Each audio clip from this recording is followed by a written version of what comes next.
Hi everyone, this is Agnes and welcome to my channel. Welcome to Nestified.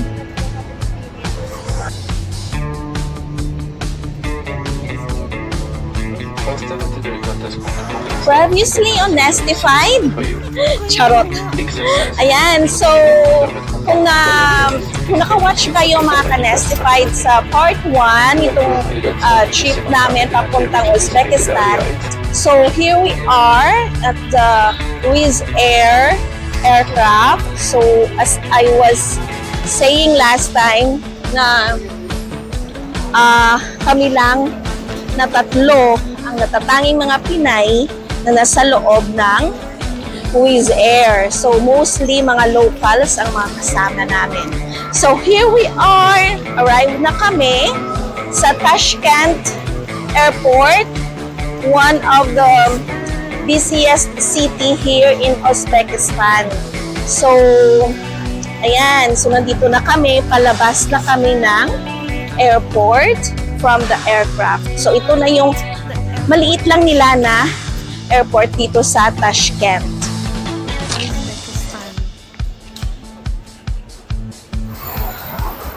So mga almost 2 hours din yung travel time papuntang Tashkent from Abu Dhabi International Airport. So but then parang ano siya, advance ng 1 hour ang Tashkent dito sa Dubai, sa UAE. So yun, medyo nag-advance lang ng time. So ito na, lumabas na kami sa airport. Ito yung arrival area nila. And nag-hire lang kami ng ng taxi. Tinatawag nila dito is Yandex. Yandex taxi. And it's a cheaper mode of transportation. Mas masyadong mura lang dito mga ka-Nestified.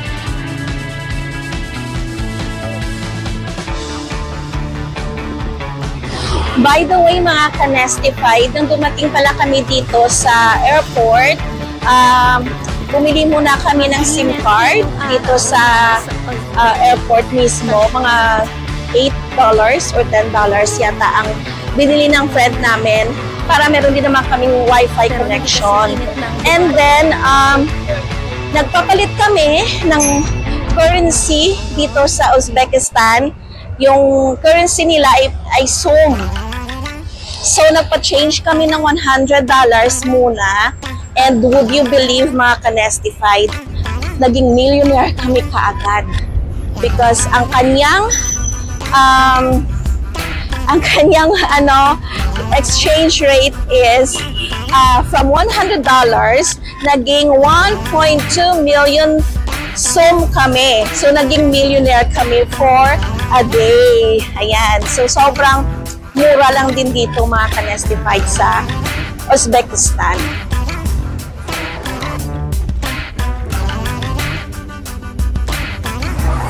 So, from airport, direct na kami pumunta sa aming hostel where we will stay. Ito yung hostel namin.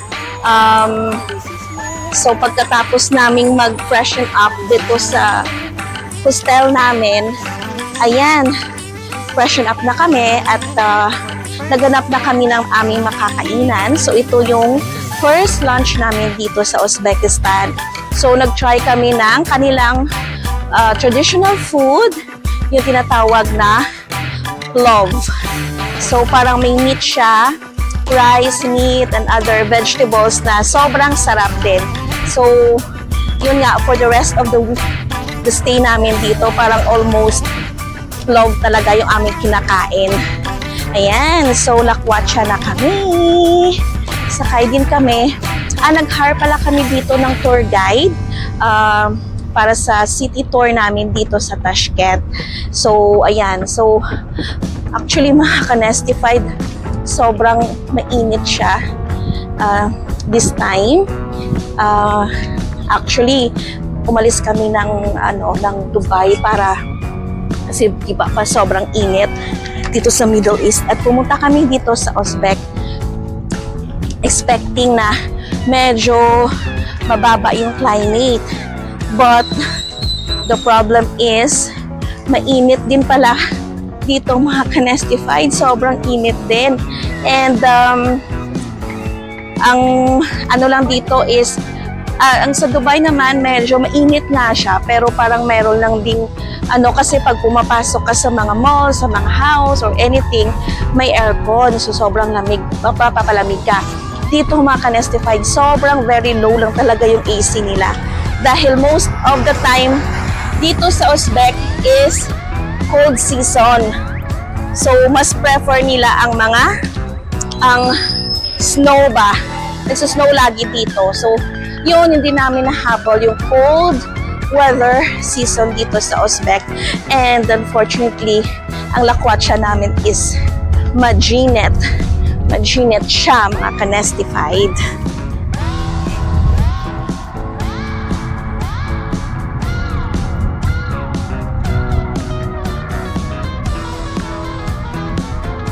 So, as you can see mga kanestified, nandito tayo sa city proper ng Tashkent.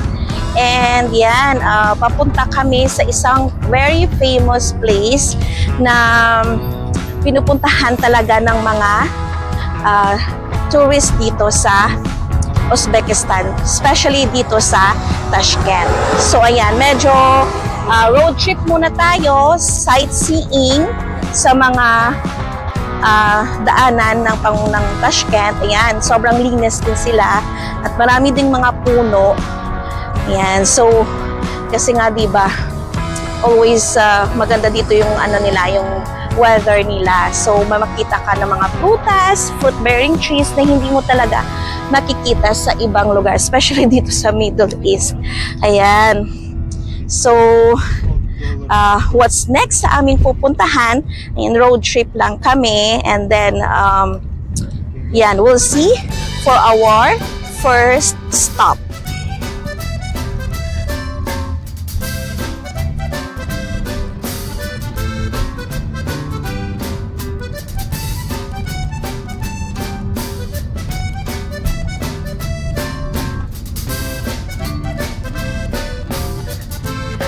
So, ayan mga kanestified, along the way, makikita natin yung mga, may mga matataas din naman na mga building dito sa Tashkent. So, itong mga dinadaanan namin sa papunta actually kami dito sa Besh Kozon Central Asia Restaurant. So, as you can see mga kanestified, ito yung nakikita niyong tower. Ito yung tinatawag na Tashkent TV Tower. Very famous ito siya na tower dito sa Tashkent.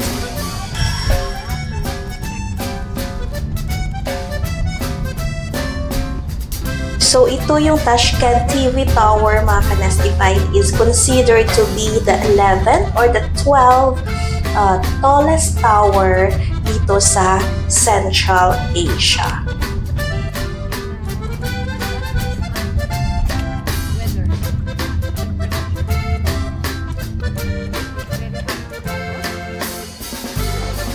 So, dito kami, ang aming first stop mga kanestified, ito yung tinatawag na Besh Kozon Central Asia in Pilav Center. Center siya. So, nakikita nyo mga kanestified, ito ang tinatawag na open kitchen nitong Besh Kozon na very traditional talaga na na food nila. Dito nila niluluto sa malalaking pot or mga kawa. Ayan, no, malalaking mga kanestified. Tinatawag ito na plov or pilav. Ayan, so si Friendship, nagluluto siya. Medyo mainit ngayon that time mga kanestified. So, kahit mainit, ayan, nagluluto sila ng very traditional na food na tinatawag na plov. So, itong plov mga kanestified, ano siya, may meat, lamb meat or beef, tapos niluluto siya sa rice. Ayan, grabe yung oil. And then, rice, tapos may mga aromatic na spices na sobrang sarap. And then, yung pinaka-ano nila doon is meron silang yellow carrots or yung orange na ordinary lang na carrot, pero meron silang yellow carrots, mga ka-nestified. O ayan, di ba? Ang lalaki ng mga kawa nila. So, usually, nagsistart sila ng pagluluto mga 11 a.m. Ayan, sa sobrang dami na yan. So, during lunchtime. So, ngayon, mga ka-nestified, nung dumating kami, is around 4 na siya, 4 p.m. kasi nga mainit. So, hindi kami lumabas ng medyo mainit pa. So, mga 4 a.m. ito. So, mostly na mga naluto na nila is ubus na siya. So, ito na lang na iiwan dito sa pagluluto ng clove. Ayan, ang dami-dami nila dito nagluluto. Malalaking kawa talaga, mga ka-nestified, kasi maraming mga tourist at syempre mga locals din ang bumibili dito ng clove.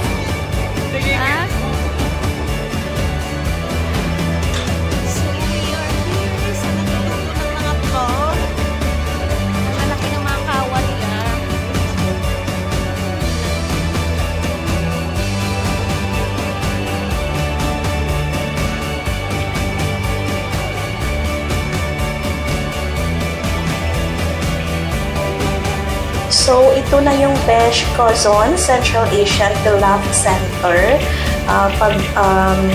Yung open kitchen nila kanina, nakita nyo, diba? So, pag mag-order ka ng food, doon niluluto, tapos isi-serve nila dyan sa restaurant. So, ayan, ang Uzbekistan, mga ka-nestified, is very famous for their beautiful paintings na nakikita sa mga plates nila, sa mga plato. Kaya ayan, ang mga design talaga nila ng mga plato is very Uzbek talaga. Yung mga colors, tapos yung mga details, ayan o, ang kaganda nila. Parang gusto ko silang dalhin. Ayan, so, magaganda yung yung mga plates nila. So, ayan, nakakaaliw. Yan, so may open mga tables and chairs din sila. May makikita ka yung fountain. And of course, doon sa malaking restaurant nila. So, ayan, bumalik kami ulit. Dumaan kami dito sa open kitchen nila kasi hindi pa rin kami makamove on. So, bibili sana kami dito ng bread. Kaso lang, kaka-start pa lang nila. So, para gusto din namin i-try sana yung freshly baked na bread nila na yung yung oven nila, di ba? Parang manual talaga siya. So, hindi kami nakabili dahil it will take 15 minutes pa daw. So, ayan, mga ka-nestified. This is it for today. Thank you for watching this video and see you on my next video. Continuation ng aming lakwatsa dito sa Uzbekistan, dito sa Tashkent. So, God bless everyone, mga ka-nestified, and don't forget to subscribe, like, and share.